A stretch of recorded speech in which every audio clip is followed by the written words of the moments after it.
नमस्कार घरकन्या डायरिर आरेकटी नतून पर्वे सकलके स्वागत जानाচ্ছি। देखुन এই যে বাজার থেকে আমি একটা কচু কিনে এনেছিলাম, তা অর্ধেকটা আমি কেটে নিয়েছি, কেটে সিদ্ধ করে নিয়েছি আর বাকিটা রেখে দিয়েছি। এটা এখন আমি ভর্তা করব। তার জন্য এটাকে আমি সিদ্ধ করে নিয়ে লবণ আর হলুদ মাখিয়ে এখন এটাকে ভেজে নেব। এরকম করে করলে তাহলে আর গলা ধরার চান্স থাকে না। দেখতে থাকুন। তা কচুগুলোকে এখন আমি তেলে ছেড়ে ভেজে নেব, তারপরে পাটায় বাটবো সরিষা বাটা দিয়ে। সাথে যদি একটু নারকেল বাটা দেওয়া যেত তাহলেও ভালো লাগতো, কিন্তু এখন নেই, কী করবো, তাই শুধু সরিষা বাটা দিয়েই করবো।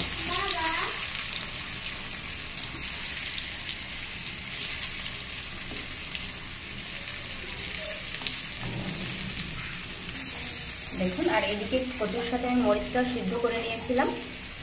এখানে একটু ঝালটা হলে বেশ ভালোই লাগে,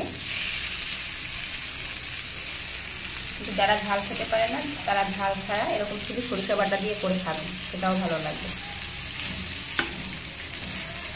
এটাকে আস্তে আস্তে করে ভেজে নেব। এখন আমি ভাজাটা খুব ভালো করে হতে হবে যাতে গলা না ধরে, তার জন্য ঢাকা দিয়ে দিচ্ছি।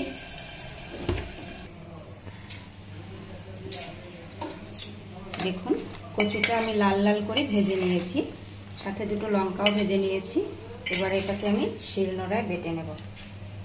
শিলনোড়ায় তুলে নিচ্ছি।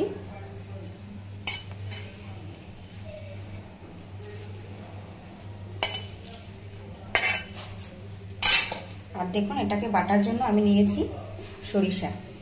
এটা আমি এর সাথে মিশিয়ে তারপর বেটে নেব। তা আগে আমি সরিষাটা বেটে নিই।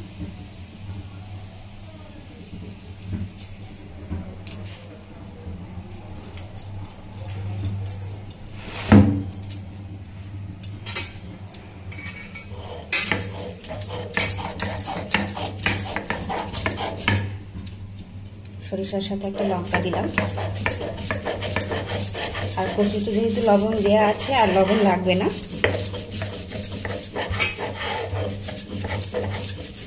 এভাবে করে আমি সবটা বেটে নেব।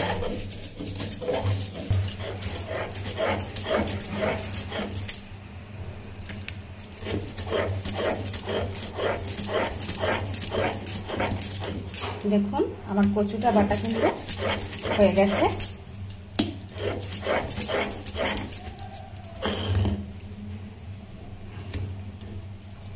আর এই কচুগুলো বাটা বা যেরকম আমি যেরকম ভেজেছি ওরকমও ভাতের সাথে ভাজাও খাওয়া যেতে পারে।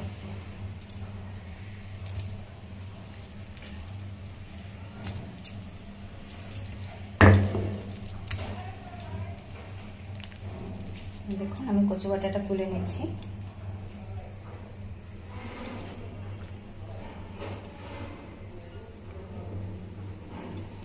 কচু বাটাটা আমার কমপ্লিট। এবারে দুটো লঙ্কা দিয়ে দিচ্ছি আর একটু সর্ষের তেল দেব।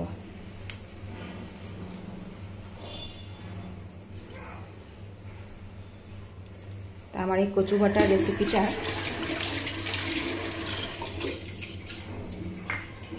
দেখুন, কচু বাটাটা কিন্তু আমার হয়ে গিয়েছে। এবার আমি একটু সর্ষের তেল দিয়ে নিচ্ছি। ভালো লাগলো অবশ্যই কমেন্ট করে জানাবেন, আর আপনারা এরকম বাসায় বেটে খাবেন। পেঁয়াজ রসুন ছাড়া নিরামিষ কচু বাটা, সাথে একটু নারকেল দিলে বেশ ভালো হতো। আপনাদের যদি নারকেল থাকে তাহলে নারকেলটা একটু ওইরকম তেলে ভেজে নিয়ে তারপরে কচুটার সাথে বেটে দেবেন, তাহলে খেতে আরো বেশ ভালো লাগবে। আজকের ভিডিওটা এই পর্যন্তই। কেমন লাগলো কমেন্ট করে অবশ্যই জানাবেন, আর ভিডিওটি ভালো লাগলে লাইক সাবস্ক্রাইব করে দেবেন। সকলের জন্য রইল শুভকামনা। আজকে এই পর্যন্তই। নমস্কার।